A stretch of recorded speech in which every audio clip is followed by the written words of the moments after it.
It was a day he would remember forever. He had been sitting at his desk when it happened, the singularity, the pivotal event that would define his life, his legacy. Scrolling through the news feed of Daily Mail UK, a website dedicated exclusively to providing the public with information on Ben Affleck's whereabouts and activities, he encountered a thumbnail that seemed to stand out, larger than the rest. An image of Affleck wearing a beige sweater, smoking a cigarette and drinking a soda. At first, it seemed like any other photo, just another in an infinite series, milled out by the interchangeable paparazzi who incessantly surrounded modern celebrities. But as he gazed at the photo, it enraptured him, seeming to take on a new dimension and meaning beyond that of other photos. Why beige? Had Affleck become covertly embroiled in some celebrity Instagram marketing campaign propagated in grim secrecy by the powerful beige sweater cartels? Are potential sweater customers more likely to make purchases if they see that said sweater is impervious to the effects of smoking and drinking sodas? And what of Affleck's role? Was he the puppet master of this elite organization, or simply another hapless pawn trapped within the clutches of powers above and beyond his limited grasp? After much thought, one thing was clear.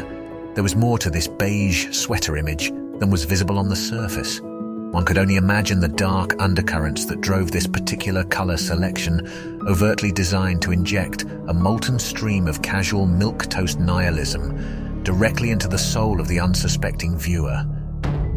Instinct told him to look away, that he was in some type of existential danger, but he could not.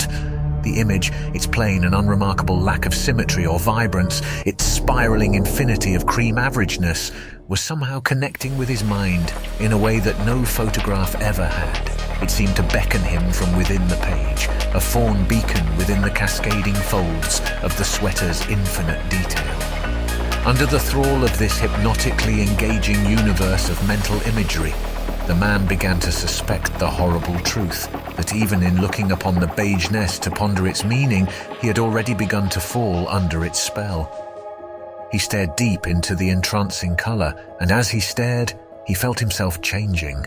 While his raison d'etre had long been to find his way forward in life and to accomplish some unique and remarkable feat that he could consider a fitting contribution to the disintegrating zeitgeist, the longer he stared into the beige sweater, the more he realized that he had matured and had developed more sophisticated priorities. He needed to start up a homeowners association that policed grass length in a gated community. He needed to purchase an Edie Bauer SUV from an in-flight magazine and drive it to New York to see Hamilton live. He needed to complain on Facebook about details of the town's trash pickup schedules and buy a timeshare against the advice of his financial advisor, who he paid to keep him from spending money. He needed to purchase subscriptions to inoffensive general interest magazines, Architectural Digest, Time, Food Monthly. He needed soft jazz and hard limits on gluten intake. And in that pivotal instant, he had a moment of clarity. He had lived his entire life based on a lie. The lie that he needed to be exceptional. The lie that any of it mattered. The lie that fast cars with bad gas mileage were somehow superior to a tan or camel-colored minivan with imitation rosewood paneling. These concepts were the idealistic fallacies of youth. He would instead heed his internal voice of reason and report immediately to the nearest assembly line. Within the wisdom of his epiphany, he had discovered the true path, and once and for all could be freed at last from the crushing burden of his ill-advised individuality.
think? Good coloring. That's bone.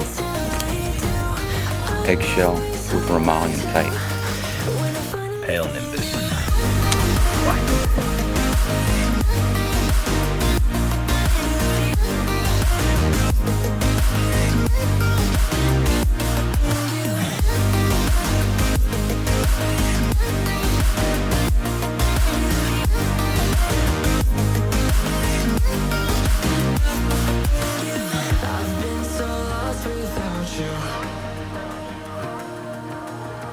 Yeah, I'm so glad I